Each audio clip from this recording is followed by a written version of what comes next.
আসসালামু আলাইকুম প্রিয় দর্শক, আসুন জেনে নেওয়া যাক বিএনপি কীভাবে ক্ষমতায় এসেছে, কীভাবে ষড়যন্ত্র করে ক্ষমতায় এসেছে। অনেক দিন পর এই বিষয়টি, এই রহস্য জানা গেল। তাহলে এবার শুনুন।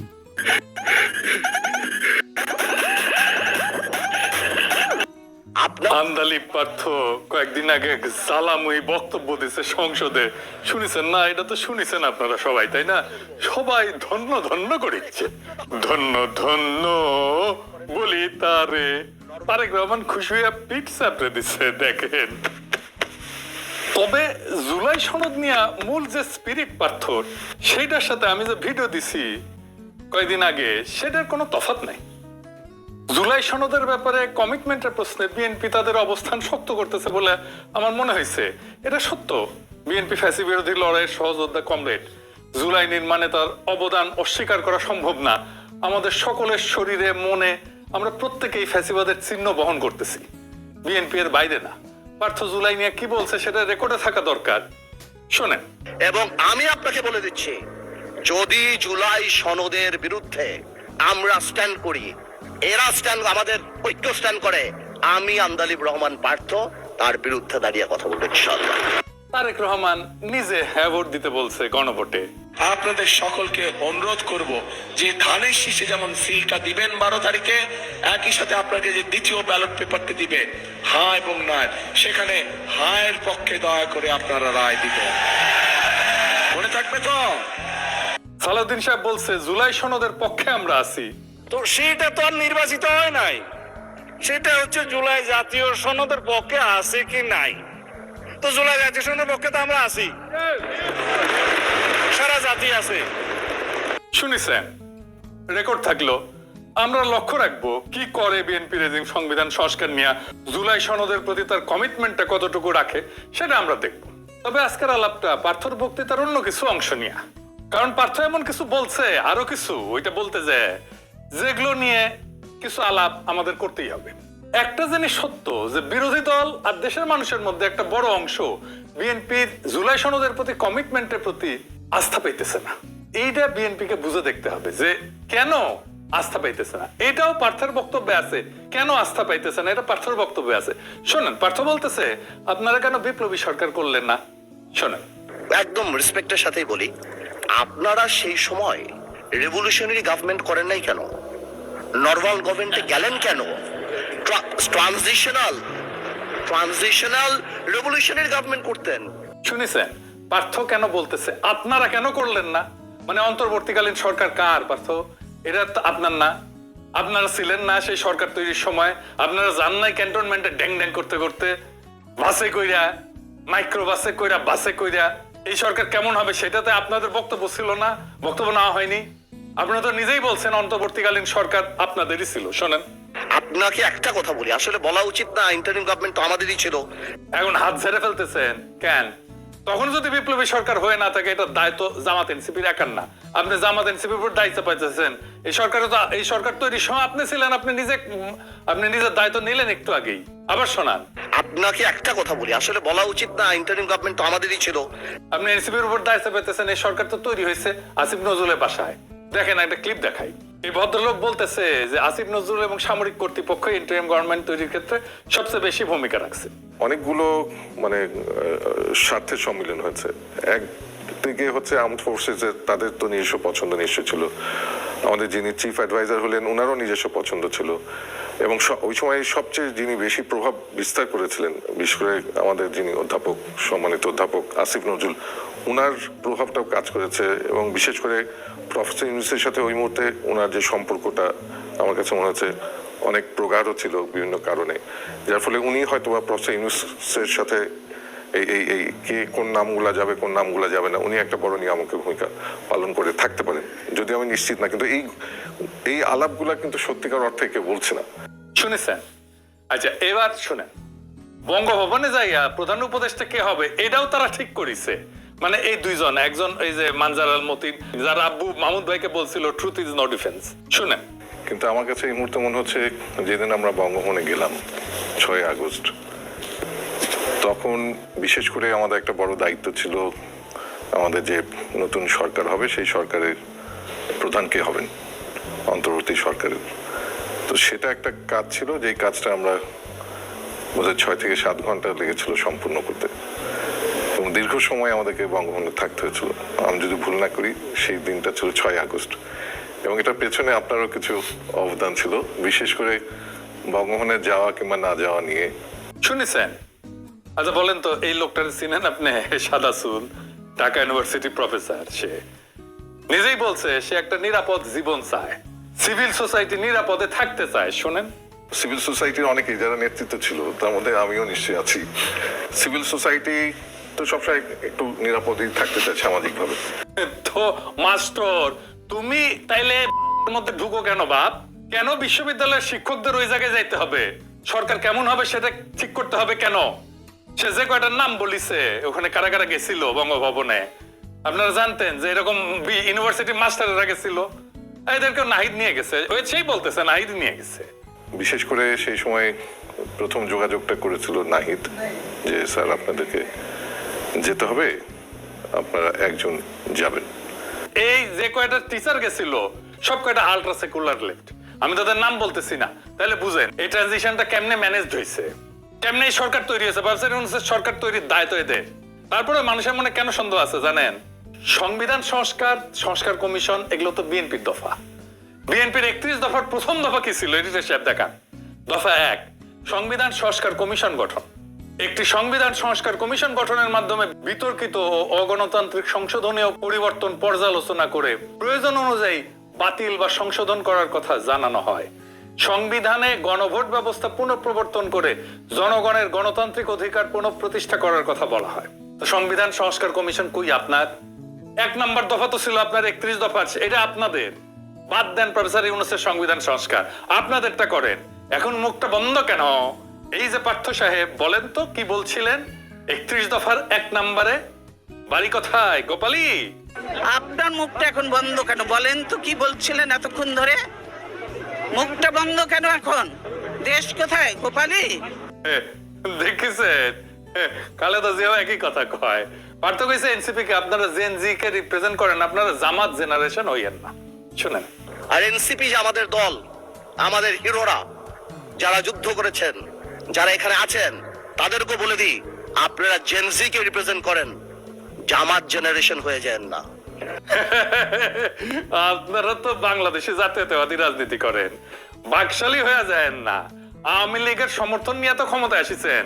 দেখেন নভেল কি কয়, সেও আপনাদের দাবরানির মধ্যে রাখে। দেখেন, আওয়ামী লীগকে স্পেস দিতে হবে, বৈধতা দিতে হবে, রাজবন্দীদেরকে মুক্তি দিতে হবে। আমাদের দাবি 3টাই। আমরা আপনাদের পদত্যাগের কথা বলছি না।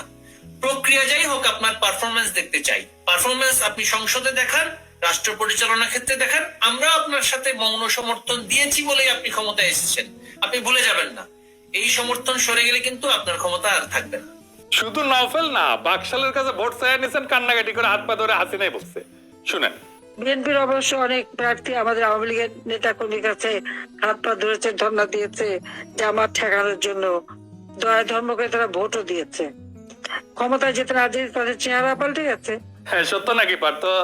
হ্যাঁ, এইভাবে কান্নাকাটি করে ভোট নিছেন। হ্যাঁ ভালো তো, আপনারা গোপালী হয়েছেন, এটা পাবলিক মনে করে আপনারা ভারপ্রাপ্ত আওয়ামী লীগ। সংবিধানকে ছুঁড়ে ফেলা দেয়া পার্থ খুব বিলাস। সে বলতেছে সংবিধান কি মনে করায় দেয় এটা 71-এর পরাজয়ের দলিল। শোনেন, এই যে একটা প্রক্রিয়া, সংবিধানকে ছুঁড়ে ফেলে দাও, সংবিধানকে ছুঁড়ে ফেলে দাও। সংবিধানকে ছুঁড়ে ফেলবো কেন? সংবিধানকে মনে করায় দেয় যেটা 71-এর পরাজয়ের দলিল। আমি সংবিধান কেন ছুঁড়ে ফেলে দেবো? এই সংবিধান দিলে গাত্রদাহ কেন হবে? এত গায়ে লাগবে কেন? If I don't like it, there are relevant provisions within the constitution যে আমি পরিবর্তন করতে পারি। আমার দরকার কি? পার্থ সংবিধান ছুঁড়ে ফেলে দেওয়ার কথা বলে যে 71-এর পরাজয়ের দলিলের কথা মনে করায় দেয়। আচ্ছা পার্থ শুনেন, এই সংবিধানকে ব্যবহার করে বারবার মানুষের উপর অত্যাচার করা হয়েছে। সুতরাং এই সংবিধান যেই সংবিধান মানুষের কথা বলে না, সংবিধান যেই সংবিধানে মানুষের ইচ্ছার প্রতিফলন হয় না, মানুষের ভবিষ্যৎ দেয় না, মানুষের প্রোটেকশন দেয় না, সেই সংবিধানকে মানুষ ছুঁড়ে ফেলে দেবে। এটা কার কথা? আপনারই কথা তো। এখন মুখটা বন্ধ কেন?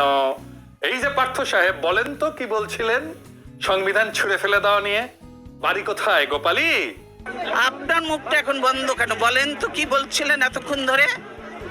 মুখটা বন্ধ কেন এখন? দেশ কোথায় গোপালী? আচ্ছা এইবার আসেন, খালেদা জিয়া নিজে কি বলছিল সংবিধান ছুড়ে দেওয়ার ব্যাপারে দেখেন। এই সংবিধান হলো আওয়ামী লীগের একটি ইশতেহার। এই সংবিধানকে যেই দিন জনগণের সরকার আসবে সেই দিন এই সংবিধানকে ছুঁড়ে ফেলে দেওয়া হবে। এই সংবিধান শুনেছেন? তাহলে কি খালেদা জিয়ার ৭১-এর পরাজয়ের ইতিহাস মনে পড়ে যায় পার্থ? তাই তো হয়। ওই সংবিধান তো বাংলাদেশের পরাজয়ের দলিল। ওই সংবিধান কে লিখছে? বাংলাদেশের সংবিধান পরিষদ। জানেন তো কিভাবে সংবিধান লেখা হয়? সারা দুনিয়ায় সংবিধান সভার নির্বাচন হয়, সংসদ নির্বাচনের মতো। তাদের পাবলিকে ভোট দেয় শুধু সংবিধান রচনার জন্য। পাকিস্তানের সংবিধান রচনার জন্য যে সংসদ নির্বাচন হয়েছিল 1970 সালে, সেই নির্বাচনে শরীয়তের বডিগার্ড বিজয়ী হয়েছিল। যারা পাকিস্তানের সংবিধান রচনার জন্য নির্বাচিত হয়েছিল তারাই স্বাধীন বাংলাদেশের সংবিধান রচনা করে। ওটা তো স্বাধীন বাংলাদেশের সংবিধান না, ওটা পাকিস্তানের সংবিধান। স্বাধীনতার ঘোষণাপত্রে লেখা আছে সাম্য, মানব সত্তার মর্যাদা আর ইনসাফ। এইটা দিয়ে আমরা দেশ গড়বো, এটা থাকবে আমাদের মূল নীতি, রাষ্ট্রের মূল নীতি। কেন নাই এইগুলা? একটাও নাই এই ৭২-এর সংবিধানে। কেন এর মধ্যে সাম্য নাই? কেন এর মধ্যে মানব সত্তার মর্যাদা নাই? কেন এর মধ্যে ইনসাফ নাই আমাদের মূলনীতি হিসাবে? কেন নাই ৭২-এর সংবিধানে? আপনি যুদ্ধ করতেছেন, যুদ্ধে যেতে আপনি কেমন ধরনের রাষ্ট্র করবেন এটাই তো ঘোষণাপত্র। আপনি সেই ঘোষণাপত্র লিখছেন, আপনি বলছেন আমি সাম্যের বাংলাদেশ গড়বো, আমি মানব সত্তার মর্যাদা থাকবে সেইখানে, আপনি বলছেন আর ইনসাফ থাকবে সেইখানে, সেই বাংলাদেশে, সেটা হবে আমাদের মূলনীতি। আপনি একটাও রাখলেন না, একটাও না ৭২-এর সংবিধানে। কেন? ওটা কেমনে স্বাধীন বাংলাদেশের সংবিধান হয়? পাকিস্তানের সাথে মিলাই দেখেন বাংলাদেশের সংবিধান মিল আছে। ওই ৭২-এর সংবিধানের মিল আছে পাকিস্তানের সংবিধানের সাথে। জরুরি আইনের ভাষা, মৌলিক অধিকার রদ করা থেকে শুরু করে রাষ্ট্র ধর্ম, সংসদের উপর দলীয় নিয়ন্ত্রণ, প্রস্তাবনার রাজনৈতিক এবং আধ্যাত্মিক ভাষা, রাষ্ট্রের সাংবিধানিক পরিচয়, সব পয়েন্টে পয়েন্টে মিল আছে। পার্থ, এই সংবিধান তো আপনার প্রিয় কোনো জিনিস ছিল না। আপনি তো ৭২-এর সংবিধান যে আওয়ামী লীগের রক্ষিতা ছিল সেটা তো আপনিও কইছিলেন। আপনি তো নিজেই বলছিলেন এই সংবিধানকে জনগণ ছুঁড়ে ফেলে দিবে। তা আপনি কেন এখন এটা নিয়ে দিওয়ানা হইলেন? শোনেন আপনি কি বলছিলেন। এই সংবিধানকে ব্যবহার করে বারবার মানুষের উপর অত্যাচার করা হয়েছে। সুতরাং এই সংবিধান যেই সংবিধান মানুষের কথা বলে না, সংবিধান যেই সংবিধানে মানুষের ইচ্ছার প্রতিফলন হয় না, মানুষের ভবিষ্যৎ দেয় না, মানুষের প্রোটেকশন দেয় না, সেই সংবিধানকে মানুষ ছুঁড়ে ফেলে দেবে। শুনেছেন পার্থ কি কইছিলেন? এবার সংসদে কি কইছে পার্থ? এডিটর সাহেব আবার শোনান। এই যে একটা প্রক্রিয়া, সংবিধানকে ছুঁড়ে ফেলে দাও, সংবিধানকে ছুঁড়ে ফেলে দাও। সংবিধানকে ছুঁড়ে ফেলবো কেন? সংবিধানকে মনে করায় দেয় যেটা ৭১-এর পরাজয়ের দলিল। আমি সংবিধান কেন ছুঁড়ে ফেলে দেবো? এই সংবিধান দিলে গাত্রদাহ কেন হবে? এত গায়ে লাগবে কেন? If I don't like it, there are relevant provisions within the constitution যে আমি পরিবর্তন করতে পারি। আমার দরকার কি? আচ্ছা, মির্জা ফখরুল সংবিধান নিয়ে কি বলছিল শুনেন। কোন সংবিধান? এটা আওয়ামী লীগের তৈরি করা সংবিধান, তার নিজের স্বার্থে, দলের জন্য। এই সংবিধানকে কেটে আর ১/৩ তারা করেছে একজন ব্যক্তির জন্য, এবং যেখানে কোনো প্রশ্ন করা যাবে না, কারণ করছেন, এবং এটা কোনোদিনই নাকি পরিবর্তন করা যাবে না। সংবিধান তো মানুষের জন্য, সংবিধান তো কোনো ব্যক্তির জন্য নয়। সেই মানুষের সংবিধান তারা নষ্ট করে ফেলেছে। শুনেছেন? মানে এদের কথার কোনো ঠিক নাই। যখন যেটা পছন্দ, যখন যেটা কাজে লাগে সেটাই বলে, আর খালি মিছা কথা বলে, কথা ঘুরায়। এই জন্য এদেরকে বিশ্বাস করে না, ইচ্ছা মতো এটা কথা ঘুরায়। আগে এক কথা বলে, তারপরে আবার চোখ উল্টে দেয়। এরা সবসময় চোখ উল্টায়। এটা হইতেছে চোখ উল্টানো পার্টি, বুঝিস? আবার পার্থ কারা যেন উদ্দেশ্য করে কইছে আপনারা ৬ বলে ১২ রান করেছেন আর আমরা এর আগে ৩০০ রান করেছি। শুনেন, আপনারা ৬ বলে ১২ রান করেছেন, কিন্তু এর আগের ৩০০ রান আমরা সবাই মিলে করেছি। শুনেছেন? আপনারা তো এই ভিডিওটা দেখেছেন, বিএনপি নেতার স্লোগান দিতে দিতে দৌড় দেওয়া। এটা সাহেব দেখান আবার।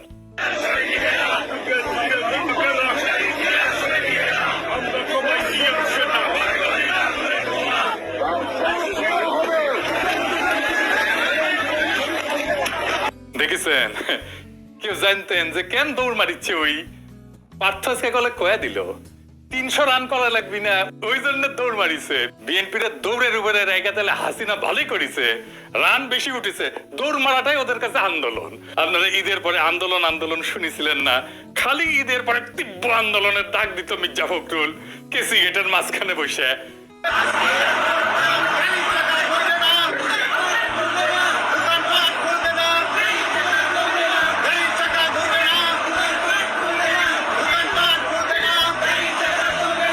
এটা হইতেছে দৌড়ানির আন্দোলন, রাস্তায় নামে মারতো দৌড়।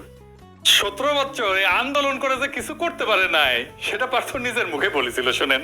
এবং তরুণ প্রজন্মের একটি বড় অংশ তারা কিন্তু এই পরিবর্তনের জন্য ভূমিকা রেখেছে। তাদের উদ্দেশ্যে আপনার কি বলা থাকবে এবং তাদের জন্য আপনার চ্যাম্পিয়ন তারা তো এত, তাদের এই রক্তের উপরে দিয়ে তো আজকে আমরা এই স্বপ্ন দেখছি। আমরা যেখানে 17 বছর আন্দোলন করে কাঙ্ক্ষিত লক্ষ্যে পৌঁছাতে পারিনি, সেই জিনিসটা তারা করেছে এবং এই কারণে জাতি সবসময় তাদেরকে স্মরণ রাখবে। এবং আমরাও আমাদের জায়গা থেকে তাদের পাশে দাঁড়িয়েছি, তার কারণে আমরা কারাবরণ করেছি, আজকে বের হয়ে আসছি। এখন আমাদের দায়িত্ব তরুণ আমরা যারা সবাই আছে, সবাই মিলে এই দেশকে এমন একটা প্ল্যাটফর্ম দিব যাতে ভবিষ্যৎ প্রজন্ম ভালোভাবে দেশ চালাতে পারে। শুনেছেন চ্যাম্পিয়ন কইছিল তখন পারত, আর আজকে কইতেছে 300 রান করেছে আগে। শুধু কি তাই, মেজর হাফিজ যারা স্পিকার বানায়, যারা উদ্দেশ্য করে সংসদে কথা বলে পারত, সে নিজেও বলেছিল কি শুনেন। যদি আরো 10 বছর সংগ্রাম করতাম, এই স্বৈরাচারী সরকারকে, যারা সেনাবাহিনীর অস্ত্র নিয়ে, মারণাস্ত্র নিয়ে নিরস্ত্র মানুষের উপর ঝাঁপিয়ে পড়ে, এদের তো সরানো তো সম্ভব ছিল না। আমি ধন্যবাদ জানাতে চাই এই লড়াকু ছাত্র সমাজকে, বৈষম্য বিরোধী ছাত্র সমাজ, তারা ইতিহাস সৃষ্টি করেছে। শুনিছেন, গান পার হইলে মাঝি কোন চুদির ভাই, তাই না? এখন মুখটা বন্ধ কেন? এই যে পার্থ সাহেব, বলেন তো কি বলছিলেন 300 রান করা নিয়ে? বাড়ি কোথায় গোপালী? আপনার মুখটা এখন বন্ধ কেন বলেন তো? কি বলছিলেন এতক্ষণ ধরে? মুখটা বন্ধ কেন এখন? দেশ কোথায় গোপালী? আওয়ামী লীগের রক্ষিতা এই সংবিধানের ফেলায় আওয়ামী লীগ ভাগিছে, তো ইদ্যত কালটা তো শেষ হইতে দেন, তারপরে নিকা বসেন। এত প্রেমের দিওয়ানা হয়ে ইদ্যত কাল শেষ হওয়ার আগে নিকা বসিলেন? ইদ্যত কালের তো একটা মেডিকেল রিজন আছে। 72 সংবিধানে পেটের তো বাকশালের বীজ আছে, ওই পোলা তো পেটের মধ্যে আছে, ফ্যাসিবাদের বীজ আছে, ওইটা থেকে বাকশালী বের হবে, পয়দা হবে ফ্যাসিবাদী। আপনি ভারপ্রাপ্ত ভাদারি হয়ে থাকবেন। 72 সংবিধান শুধু রাজনৈতিক স্মারক না, এটা ইনস্টিটিউশনাল ফেলিওরের উৎস। পারতো একটা জিনিস বুঝলাম না, আপনি যেমন সংবিধানের বিরুদ্ধে কইছিলেন, ঠিক তেমনি আন্তর্জাতিক খ্যাতি সম্পন্ন বাটপার বিকাশ ধরেও কিন্তু কইছিল, শুনেন। এই কোন বিরোধী সংবিধান দিয়ে বাংলাদেশ আর চলবে না। আজকে জাতির প্রয়োজনে নতুন সংবিধান রচনা করতে হবে। বিকাশ নুরা মন্ত্রী হইল, আপনি কেন হইলেন না? এই 72 সংবিধানে পড়তে পড়তে লুকায় আছে ফ্যাসিবাদ। এই সংবিধানে জন্ম দিছিল হাসিনার ফ্যাসিবাদ।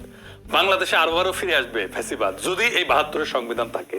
যে সংবিধান 55 বছর আগে লেখা হয়েছিল, সেই সংবিধানকে আজকের কমপ্লেক্সিটি এটা ধারণ করতে পারে, আজকের দুনিয়ার সমস্যাকে সমাধান দিতে পারে। আমি একটা উদাহরণ দিই, আপনি আইনজীবী, ব্যারিস্টার, আপনি এটা জবাব দেবেন আমাকে। এই সংবিধান যে কত জঘন্য, কত অপূর্ণ, কত ধ্বজভঙ্গ আমি দেখে দিতেছি। বাংলাদেশের সংবিধানে কোনো পৃথক সাংবিধানিক আদালত নাই।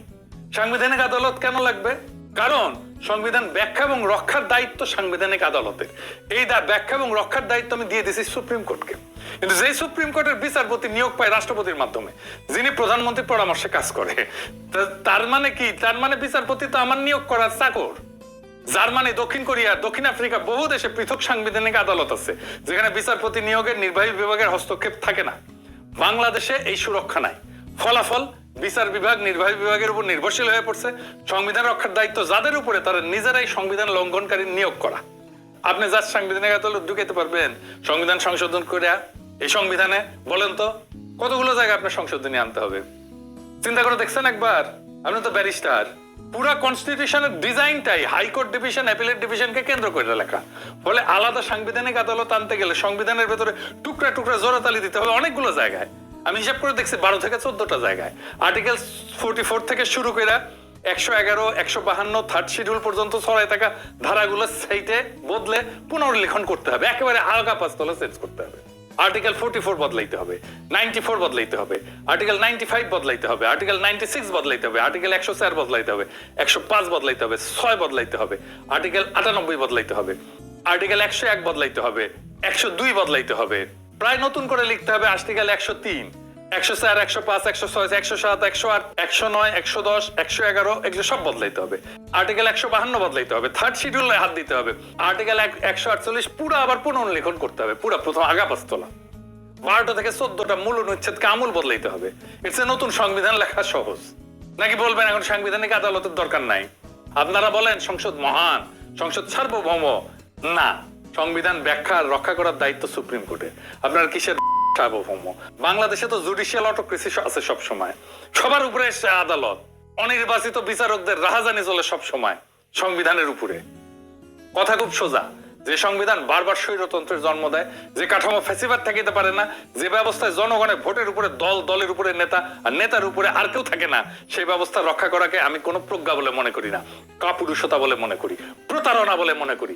আজ যারা 72-এর সংবিধানের প্রেমে হাবুডুবু খাইতেছেন, তাদের মনে রাখা দরকার এই সংবিধান কোনো পবিত্র ধর্মগ্রন্থ না, এটা একটা রাজনৈতিক দলিল। আর জনগণ চাইলে রাজনৈতিক দলিল বদলায়, ছুঁড়ে ফেলে, নতুন করে লেখে। তাই প্রশ্ন একটাই বিএনপিকে, আপনারা কি মৃত কাঠামোর পাহারাদার হয়ে থাকবেন নাকি সত্যিকারের নতুন বাংলাদেশের ভিত্তি লিখবেন? কারণ জোড়াতালি দিয়ে রাষ্ট্র বাঁচে না।